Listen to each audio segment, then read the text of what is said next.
अस्सलाम वालेकुम फ्रेंड्स, कैसे हैं आप सब। उम्मीद करता हूँ आप सब ठीक होंगे। आप लोग इस चैनल को ज्यादा से ज्यादा शेयर करें, सब्सक्राइब की अवेयरनेस के लिए कर रहे हैं कि हम इस तरह के टॉपिक्स लेके आए जो हर बंदा की नीड हो, वो जानना चाहे इस बारे में। मैंने टॉपिक रखा है अपना, वो साइबर सिक्योरिटी के हवाले से रखा है, क्योंकि इसकी मैं समझता हूँ कि जिस तरह दौर आगे जा रहा है, हम लोगों को अब उसी चीज पे बात करनी चाहिए जो हम लोगों ने, हमारे आने वाली नस्ल ने फेस करनी है, या हम हमारे अब जो बच्चे जिसको फेस कर रहे हैं। आज मेरे साथ हैं अब्दुल गफ्फार भट्टी साहब, साइबर सिक्योरिटी कंसल्टेंट है ये माशाल्लाह। तो मजीद जो है आइए हम इनसे बात करते हैं। थैंक्स हारून, आपने मुझे इनवाइट किया। बिल्कुल आपने आज दुरुस्त फरमाया कि साइबर सिक्योरिटी ये आजकल एक बहुत बड़ा मसला हुआ है। मैं इस चीज पर काफी दिनों से, वैसे भी मेरी कुछ ट्रेनिंग्स चल रही हैं जिसमें कि हम लोग इस चीज की अवेयरनेस के बारे में बात करते हैं कि cyber security awareness, cyber security में किस तरह के मसले आते हैं, साइबर सिक्योरिटी बेसिकली हमें किस तरह के मसलों से बचाती भी है। इसका मतलब ये नहीं है कि साइबर हमेशा लोगों को नुकसान पहुंचाने के लिए है या इससे पढ़कर लोग हैकर्स बनते हैं। बहुत अच्छी सैलरीज है लोगों की साइबर सिक्योरिटी करने के बाद, और ये इस फील्ड में बहुत स्कोप है आने वाले दिनों में। हम लोग इस सब चीजों को देख सकते हैं आहिस्ता आहिस्ता। अभी मैं आपको जो बताऊंगा कि हम लोग इसे पढ़ने के बाद हमारे पास कितने रास्ते खुलते हैं, तो शायद आप हैरान हो जाएंगे इस बार। अच्छा, यहाँ तक तो ठीक हो गया अपना अब्दुल गफ्फार। मुझे ये बताएं कि व्हाट इज साइबर सिक्योरिटी, इसको एक्सप्लेन करें। यानी एक मिनट के लिए मैं आपसे कहना ये चाह रहा हूँ, आपको पता है, मुझे भी किसी हद तक पता है साइबर सिक्योरिटी, जो देखने वाले हैं उनको नहीं पता। साइबर सिक्योरिटी बहुत से लोगों को नहीं पता। आप पूरा डिटेल में बताएं, आम फहम जबान में, जो हर बंदे को समझ आए कि साइबर सिक्योरिटी क्या है। कोई सिक्योरिटी आप काफी सुनते हैं, सिक्योरिटी कंपनी है शायद जो गार्ड प्रोवाइड करती है। नो, साइबर सिक्योरिटी पूरा आप इसका तारुफ करवाएं, क्या है, क्या करती है। देखें, मैं भी इस चीज को बहुत ज्यादा फेस करता हूँ, बड़ी क्लियर सी बात है। मैं भी कुछ दिनों पहले ही एक बंदे को मैंने इन्फॉर्म किया कि I am a cyber security consultant, तो उसने कहा शायद मैं कोई हैकर हूँ। अच्छा, ठीक है। बहुत सारे लोग यही बात सुनकर मुझसे डर जाते हैं कि जैसे ही मैं कहता हूँ कि मैं साइबर सिक्योरिटी कंसल्टेंट हूँ, समझते हैं कि मैं कोई हैकर हूँ। बेसिकली साइबर सिक्योरिटी आप ऐसे समझ लें कि ये इंटरनेट की सिक्योरिटी है। अच्छा, इसको इंटरनेट की सिक्योरिटी कहते हैं। इंटरनेट पर आपके जितनी भी चीजें आती हैं वो सबकी सब साइबर सिक्योरिटी में इंक्लूड होती है। फॉर एग्जांपल, आपके डिफरेंट मल्टीनेशनल लेवल की कंपनीज में राउटर्स होते हैं, स्विचेस होते हैं, उनके थ्रू आपकी टोटल कम्युनिकेशन, एक पैकेट दूसरी जगह, एक से एक वॉइस का पैकेट या एक वॉइस की जो भी चीज आप उसे कहना चाहे सादा अल्फाज में, बेसिकली पैकेट का मतलब होता है छोटा सा हिस्सा। वो एक जगह से दूसरी जगह पर जाता है तो उसे रास्ते में कोई भी पकड़ सकता है। इसी तरह आपके बैंक की क्रेडेंशियल्स हो गए, इसी तरह आपके डिफरेंट सोशल मीडिया के अकाउंट्स के यूजर नेम एंड पासवर्ड हो गए, डिफरेंट सोशल मीडिया हो गया, आपका कॉमन लैपटॉप, आपका कॉमन मोबाइल, ये सब चीजें इसमें इंक्लूड होती हैं। और इन सब फील्ड्स को हैंडल करने के लिए साइबर सिक्योरिटी में आगे सब डोमेन है, जिस तरह network security, cloud security, artificial intelligence security. तो ये बहुत सारी डोमेन्स, अलग अलग चीजें इन सब चीजों को कवर करती हैं। अच्छा, इसमें एक वर्ड मैंने बड़ा सुना है, आर्टिफिशियल इंटेलिजेंस। अच्छा, हम इस तरह करते हैं, आपने जो भी इसकी आगे से शॉपिंग गिनवाई है, अभी पहले हम इस पे बात कर लेते हैं कि आर्टिफिशियल जो इंटेलिजेंस है वो क्या है बेसिकली, उसके बारे में जरा बताएं हमें। आर्टिफिशियल इंटेलिजेंस आप इस तरह से समझ लें कि ये नॉन ह्यूमन आपको ऐसा एक नॉन ह्यूमन चीज है जो कि आपके हर क्वेश्चन का आंसर देती है। लेकिन हाँ, क्या आर्टिफिशियल इंटेलिजेंस जस्ट आंसरिंग के लिए है? नहीं, आर्टिफिशियल इंटेलिजेंस आपके रोबोट्स में भी यूज हो रही है जो डिफरेंट काम कर रहे हैं। आर्टिफिशियल इंटेलिजेंस बाकी चीजों में भी यूज हो रही है। और यही चीज बहुत सिंपल सी बात है कि ये पूरी आर्टिफिशियल इंटेलिजेंस जस्ट लैंग्वेज के ऊपर बनी हुई है।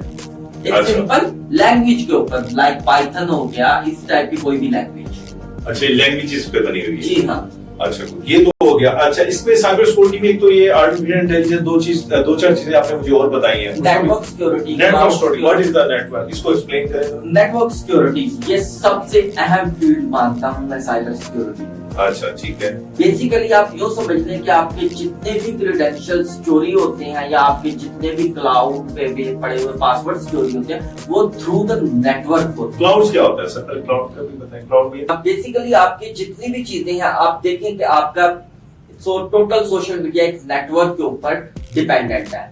आप कोई भी चीज एक जगह से दूसरी जगह पर भेजते हैं, अगर नेटवर्क नहीं है तो वो जाएगा कैसे?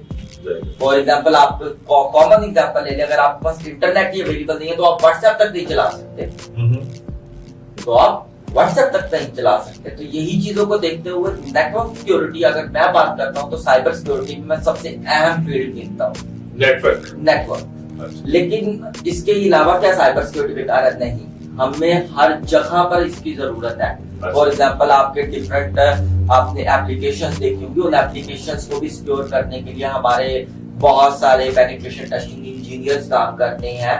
तो उसके अलावा जब वो नेटवर्क पर चला जाता है तो नेटवर्क सिक्योरिटी इंजीनियर्स काम करते हैं। इसके बाद फिर अभी आपका एक क्वेश्चन आया था cloud, what is cloud? Basically cloud के ऊपर मैं एक बात कहता हूँ कि क्लाउड एक स्टोरेज है, ठीक है। एक स्टोरेज के अलावा क्लाउड और बहुत सारी चीजें प्रोवाइड करता है। लाइक आपने अमेज़न का नाम सुना होगा। हम लोगों में से आप शायद कुछ क्लाउड इंजीनियर्स के अलावा बहुत सारे लोग अमेज़न को सिर्फ ये समझते हैं कि यहाँ पर चीजें बिकती हैं और खरीदी जाती हैं।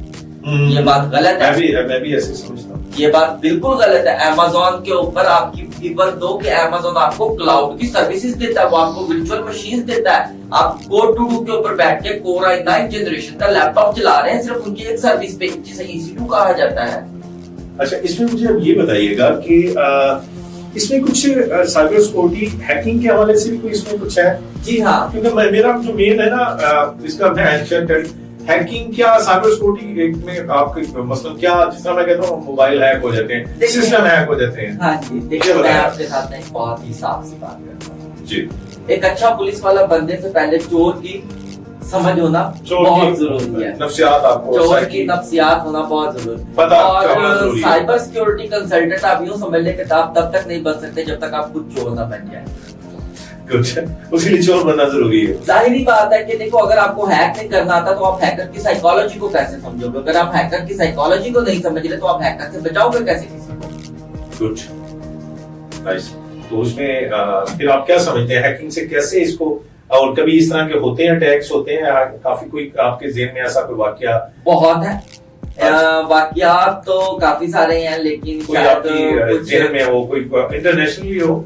इंटरनेशनल RMG डिजिटल सॉल्यूशंस के बारे में मैं आपको बताता हूँ। ये यूके बेस्ड न्यूयॉर्क में कंपनी है जिसके ऑनर है चार्ल्स जैकरे। तो RMG डिजिटल सॉल्यूशंस का मैं एक प्रोजेक्ट कर रहा था आज से 2 साल पहले। तो उनका लैपटॉप बार बार हैक हो रहा था। राउंड अबाउट कुछ 6 मंथ्स हमें लगे प्रॉपर हैकर को डिस्कवर करने में, उसकी लोकेशन ट्रेस करने में, और एट द एंड हमें ये चीज पता चली कि उसके पीछे कुछ रशियंस और कुछ अदर कंट्रीज के भी लोग थे। तो ये बात सच है कि हमें काफी टाइम लगा और हमें डिस्कवर करनी पड़ी लॉग्स उसके और ये सारी चीजें। बट ट्रस्ट मी, काफी डिफिकल्ट काम है ये। हाँ, लेकिन अगर आप करते हैं तो आपके पे बैक बहुत अच्छा है। लाइक अगर आप इस टाइम पर बात करते हैं तो इंटरनेशनली $250 पर आवर रेट चल रहा है एक साइबर सिक्योरिटी कंसल्टेंट का। तो बेसिकली कुछ हम मुझे इस तरह बताएं कि जिस तरह बैंक अकाउंट्स होते हैं, बैंक अकाउंट्स, मैं किसी बैंक का नाम मेंशन नहीं करता, कोई भी ले लें, फॉर एग्जांपल मैं अमेज़न यूजर हूं, तो उसमें भी कुछ साइबर सिक्योरिटी का कोई लेना देना है? वो जो हैक हो जाते हैं जी, आपकी ऐप से किसी ने सारी ट्रांजैक्शन अपने अकाउंट में कर ली, उसके लिए फिजिकली तो जाहिर बात है मोबाइल का होना जरूरी है उस बंदे के हाथ। तो मैं सिर्फ ये कि कोई लिंक है आपस में साइबर का और इसका कोई इसको आप कोई मतलब थोड़ा सा बताएं कि किस तरह सेव किया जा सकता है अपने बैंक के मामलात को, कि आपकी एक ऐप है मोबाइल में आप यूज करते हैं, अगर आपका मोबाइल दूसरे बंदे के हाथ में चला भी गया तो क्या कुछ ऐसा है कोई कि वो उसके हाथ में चला भी गया और वो आपकी ट्रांजैक्शन ना कर सके, उसको पासवर्ड, क्योंकि पासवर्ड अमूमन मैंने देखा रिकवर हो जाते हैं, तो इस बारे में थोड़ा हमें गाइड कीजिए। ये बिल्कुल आपने बहुत अच्छा क्वेश्चन किया। शायद मैं अभी थोड़ी देर के बाद खुद ही इसी बात पर आने वाला था जी। कि हाँ, क्या आपने अभी एक बात की फिजिकल जाने की, अभी आपने एक बात की फिजिकल जाने की, क्या फिजिकल ही आपका मोबाइल दूसरे के हाथ में जाता है तो आप लोग इस चीज को समझते हैं कि वो इसको हैक कर सकता है? क्या हैकर के लिए आपका मोबाइल फिजिकली होना उसके हाथ में बहुत जरूरी है? नहीं। हैकर आपके पूरे के पूरे मोबाइल की एक्सेस लेके बैठा हुआ है तो वो उसके हाथ में फिजिकल नहीं भी है तो वो तब भी आपके ट्रांजैक्शन कर सकता है। कैसे सर? आपके मोबाइल को हैक करके। एक्सप्लेन कीजिए। एक्सप्लेन कुछ ऐसे है कि आप लोगों ने अक्सर एक नाम सुना होगा, फिशिंग। आई डोंट नो, मुझे बिल्कुल नहीं पता, सॉरी टू से, बट ये जो फिशिंग क्या है? बेसिकली फिशिंग, आपको मैं कुछ मिसाल ऐसे देता हूँ कि फिशिंग एक जाला है जो कि मछली को फंसाने के काम आता है। अच्छा, फिशिंग हम उसी को समझें जो फिश एक जाल। बिल्कुल ठीक है, तो यूं आप एग्जांपल से एक जाल है और एक मछली है। एग्जांपल दे रहे हैं। तो आप कुछ ऐसे समझ लें कि उस मछली को फंसाने के लिए उस जाल का होना बहुत जरूरी है। ठीक है, तो ऐसे ही कुछ जाल बिछाए जाते हैं जिन्हें कहा जाता है फिशिंग। फिशिंग के आगे फर्दर टाइप्स है, लेकिन मैं वो एक्सप्लेन नहीं करता, जाहिर बात है हमें भी और आपको और मेरा टाइम बहुत कीमती है, तो हम लोग इस चीज को देखते हुए चल रहे हैं। फिर कभी सही इंशाल्लाह आप एक्सप्लेन करेंगे। जी हाँ, तो अभी इसके ऊपर मैं आपको यूं बताता हूँ कि आपके पास फर्ज करने के एक लिंक आया जिस पर लिखा हुआ है कि आप इस लिंक को क्लिक करें और आपको फ्री बुक मिलेगी बच्चों के लिए। ठीक है, आप इस लिंक को क्लिक करें, आपको फला वीडियो फ्री देंगे। इट्स वेरी कॉमन, ये बहुत हो रहा है, यानी कि आप इसको क्लिक करें आपको इतने पैसे मिल जाएंगे, आपको इतना। इट्स वेरी, जी बिल्कुल, इस बारे में आप बताइए। तो जैसे ही आप उस लिंक को क्लिक करते हैं, वहां पर आपके कुछ लोग अलग अलग टाइप के फिशिंग लिंक्स होते हैं, जिसमें कि कई दफा आपके सामने एक फेसबुक पेज खुल जाता है जहां पर आपको होता है कि अपना यूजर नेम और पासवर्ड डालें। ठीक है, और उस यूजर नेम और पासवर्ड के साथ आपका फेसबुक खुल जाएगा। ठीक है, और आपके पास ये बुक फ्री में डाउनलोड हो जाएगी। इसी तरह इंस्टाग्राम हो गया, इस तरह बैंकिंग एप्स के भी होते हैं, इस तरह बहुत सारी चीजें होती हैं। तो देखिए, जैसे ही आपने वो यूजर नेम और पासवर्ड डाला तो क्या हुआ, आपका यूजर नेम और पासवर्ड उस बंदे की स्क्रीन पे प्रॉपर लिखा हुआ शो हो जाएगा।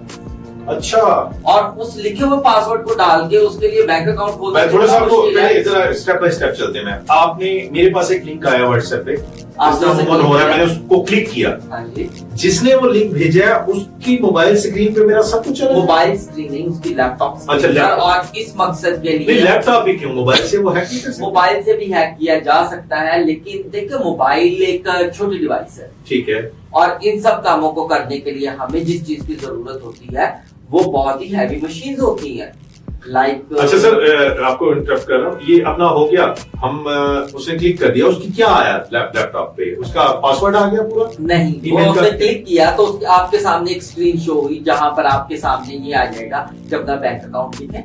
ठीक है, या अपने बैंक का यूजर नेम पासवर्ड लिखे। ये बहुत ही ज्यादा रेयर केस है जी, बहुत ही कम अकल लोग इसमें फंसते हैं। मैं क्लियर कर बात करता हूँ, बहुत कम लोग, ज्यादातर लोग आपके फेसबुक पर, देखिए जी, मोबाइल तो सबकी एक्सेस में है ना आजकल आपके पास कॉमनली फेसबुक, इंस्टाग्राम, उसके बाद आपका स्नैपचैट और ऐसी चीजें ज्यादा हैक होती हैं। अच्छा, और इन्हीं सब चीजों को लेते हुए देखते हुए मैं हमेशा एक बात कहता हूँ कि किसी भी लिंक को या किसी भी चीज को इंटरनेट पर क्लिक करने से पहले 2 दफा जरूर सोचे, कम से कम। मैं तो कहता हूँ जी 1000 दफा सोचे। मैं तो ये अपने जितने में मेरे जो व्यूज इसको व्यूअर्स देख रहे हैं प्रोग्राम को, आप 100 दफा सोचें भाई। आप उसकी वजह ये है कि देखिए ना, एक चीज आपके पास आ रही है, चाहे मैं तो ये आपको यहां तक कहूंगा कि आपके अगर कोई करीबी दोस्त है, मेरी इस बात को अच्छी तरह सोचिएगा सब, ये बहुत अहम बात है, ध्यान में रखिएगा। आपकी फैमिली की पिक्स हैं आपकी गैलरी में, सबसे बढ़ के मैं समझता हूँ कि मैं इसको बहुत ज्यादा फोकस करता हूँ, पैसा वैसा ये बैंक शेक ये बात की बातें हैं, आपकी फैमिली की पिक्स हैं। आपकी फैमिली से बढ़ के दुनिया में कुछ नहीं है। आप ये देखें कि जिस तरह ये हमारे सब बड़े माशाल्लाह जीनियस हैं, अब्दुल गफ्फार भाई, इनकी एक बात को आप समझें और सुने। वो ये कहते हैं कि कोई भी आपके पास लिंक आए तो आपने उस पर क्लिक बिल्कुल नहीं करना चाहिए। लिखा हो जी कि आपको इतना इनाम दे देंगे, इस तरह दे देंगे, आगे वो आपको फर्दर बताते हैं। मैंने आपको जस्ट यहाँ पे इसलिए रोका कि खुदारा कोई भी लिंक आए, आपका कोई फ्रेंड, उस बेचारे को क्या पता, उसको भी किसी ने सेंड किया हो, आगे का दिया हो कि आप इसको शेयर कर दें। तो आप खुद अकल के नाखून ले, ये इस तरह बहुत हैकिंग हो रही है। मजीद ये अपना गफ्फार भाई की तरफ हम आते हैं। जी गफ्फार भाई कंटिन्यू कीजिएगा। तो वो लिंक पे क्लिक हो गया, और लिंक पे क्लिक हो गया तो जैसे ही लिंक पे क्लिक होता है, फॉर एग्जांपल हम फेसबुक को ले लेते हैं, तो आपके सामने फेसबुक का प्रॉपर पेज खुलता है। ठीक है, जहां पर आपके सामने आएगा यूजर नेम डालें, पासवर्ड डालें। ठीक है, आपने यूजर नेम डाला, नीचे पासवर्ड डाला, लॉगिन पे क्लिक किया। ठीक है, होगा क्या, वो रिफ्रेश होकर दोबारा से लॉगिन स्क्रीन पर ही चला जाएगा। लेकिन इस दफा जो लॉगिन स्क्रीन आएगी वो रियल फेसबुक की आएगी, और पहली दफा लिखने से आपका यूजर नेम और पासवर्ड अगले बंदे के पास, जो भी हैकर है, वहां तक पहुंच जाएगा।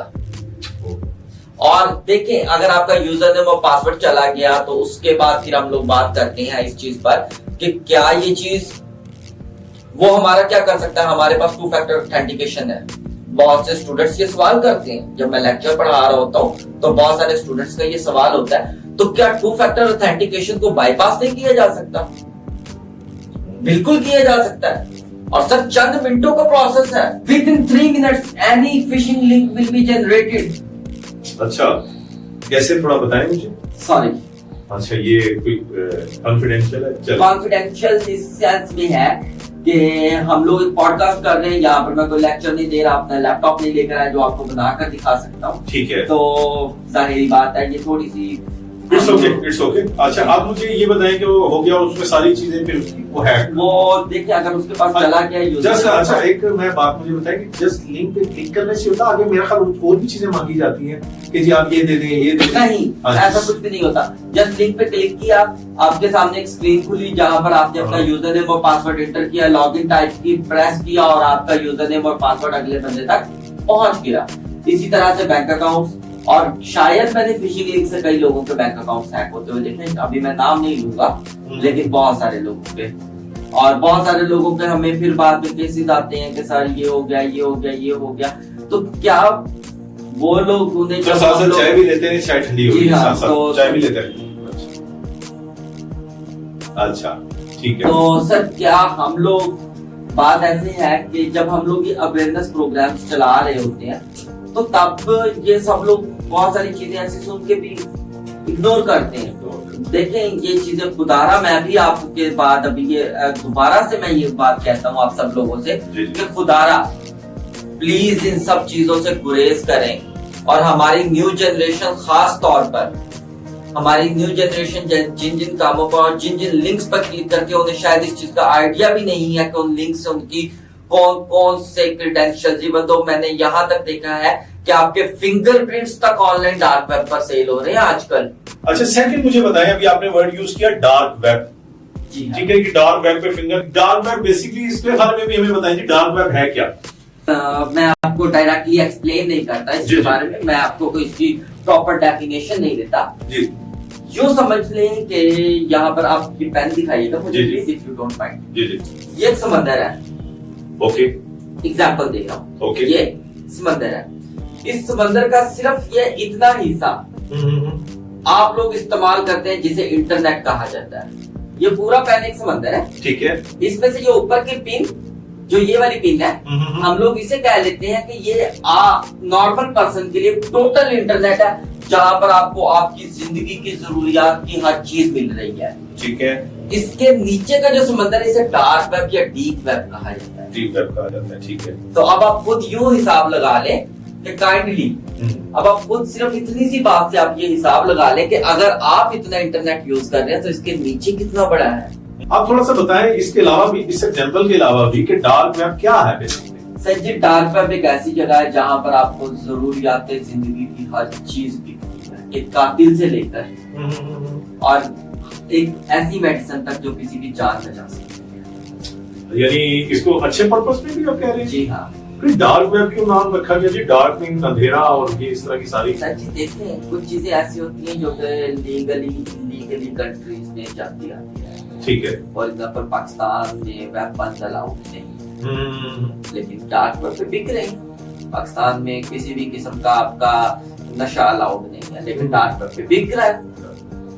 पाकिस्तान में किसी का कत्ल करना अलाउड नहीं है, शायद 50,000 में कत्ल होते हैं डार्क वेब पे। अच्छा, मर्डर भी हो जाते हैं डार्क वेब पे? डार्क वेब पे इवन तो गोलियां लगती हैं। It's very very strange. जी हाँ। इसके अलावा आप शायद बहुत कुछ होता है, फॉर एग्जांपल आपके वेपन्स बिकते हैं, इंटरनेशनल आईडी कार्ड्स तक बिकते हैं, आपके इंटरनेशनल आईडी कार्ड्स बन जाते हैं डार्क वेब पर। उसके अलावा आपके बैंकिंग क्रेडेंशियल सारे के सारे डार्क वेब पर बिक रहे हैं, आप लोगों के आईडी कार्ड्स के नंबर्स डार्क वेब पर बिक रहे हैं, आपके फिंगरप्रिंट्स बिक रहे हैं, आप लोगों की नेशनैलिटीज तक बिक जाती हैं।